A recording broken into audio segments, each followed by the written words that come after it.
Hello everyone, আমি Mary. Welcome to Mary's food notes. I hope তোমরা সবাই খুব ভালো আছো, আর আমিও ভালো আছি। আজ চলে এসেছি হবিবপুর ইস্কনে, যেটা মায়াপুরের মতোই নদিয়া জেলাতেই অবস্থিত এবং আমাদের বাড়ি থেকে বেশ কাছে। আজকের ভিডিওতে আমি তোমাদের সাথে শেয়ার করব হবিবপুর ইস্কনের যাবতীয় তথ্য এবং আমার অভিজ্ঞতা। তাহলে চলো আর দেরি না করে আজকের ভিডিওটা শুরু করা যাক। সবাইকে গুড মর্নিং। ঘড়ির কাঁটায় এখন সময় সকাল 10:35। আমি এখন চলে এসেছি আমাদের নিয়ারেস্ট স্টেশন পায়রাডাঙ্গায়। এখান থেকে শান্তিপুর লোকাল ধরে আমাদের যেতে হবে হবিবপুর।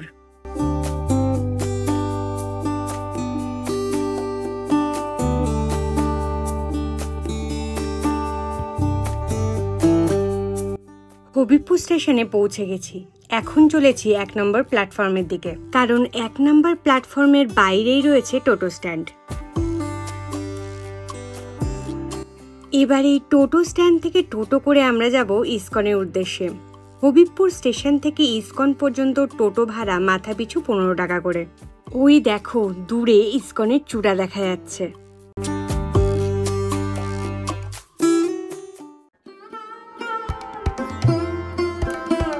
পৌঁছে গেছি হবিবপুর ইস্কনে। সবার আগে মহাপ্রসাদের কুপনটা কাটতে হবে। ইস্কনে এন্ট্রি করতেই বাঁদিকে এই শ্রী জগন্নাথ মহাপ্রসাদ লেখা দোকানটাতেই মহাপ্রসাদের কুপন পাওয়া যায়। এই ইস্কনে 70 টাকা এবং 170 টাকা এই দু ধরনের মহাপ্রসাদ পাওয়া যায়, যার মধ্যে আমরা 170 টাকায় রাজভোগ মহাপ্রসাদের কুপন কেটেছিলাম। এই মন্দিরের ভিতরে ফটোগ্রাফি অ্যালাউ নেই, তাই চলো বাইরে থেকেই তোমাদের যতটুকু সম্ভব দেখিয়ে দিই। এই হবিবপুরের ইস্কনের মন্দিরটা ছোটোর মধ্যে কিন্তু বেশ সুন্দর।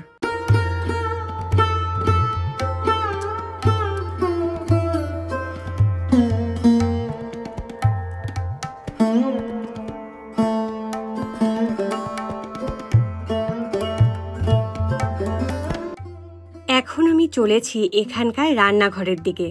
ভিতরে ভিডিও না করলেও বাইরে থেকেই চলো তোমাদের একটু দেখিয়ে দিই। হবিবপুর ইস্কনে এটা আমার দ্বিতীয়বার। মায়াপুর ইস্কনের মতো অত বড় না হলেও ছোটোর মধ্যে কিন্তু জায়গাটা বেশ সুন্দর।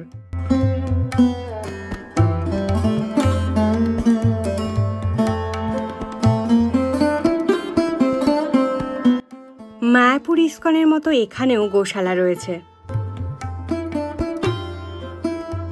মন্দিরের পিছনে এরকম ক্ষেত রয়েছে, যেখানে বেশ সবজি চাষ করা হয়েছে। জায়গাটা ঘুরে দেখতে কিন্তু বেশ লাগছে। তোমরা চাইলে 2 চাকা বা 4 চাকাতেও এই হবিবপুর ইস্কনে আসতে পারো। এখানে মন্দিরের পিছনে গাড়ি পার্কিংয়ের ব্যবস্থা রয়েছে।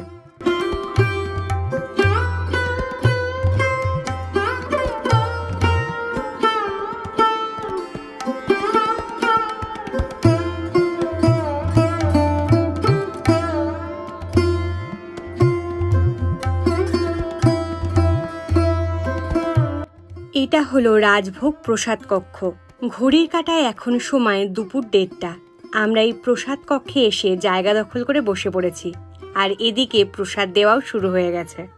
এটা হলো সেই বিখ্যাত রাজভোগ থালি, যেখানে রয়েছে ভাত, ডাল, বেগুনি, শাক, ফুলকপির তরকারি, লুচি, চানা মশলা, পোলাও, পনির, চাটনি, পাঁপড়, মিষ্টি, পায়েস আর স্যালাড। দাঁড়াও, সবার আগে থালা থেকে বাটিগুলো নামিয়ে নিই।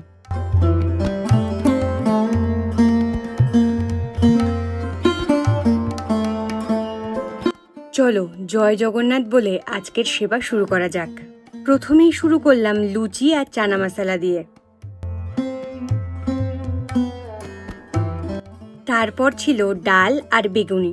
ডালটা খেতে বেশ ভালো হয়েছিল।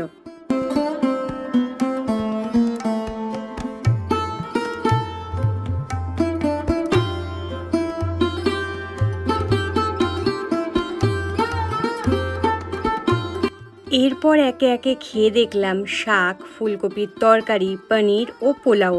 প্রতিটি খাবারই ছিল অপূর্ব। আসলে প্রসাদ মানেই তো অমৃত।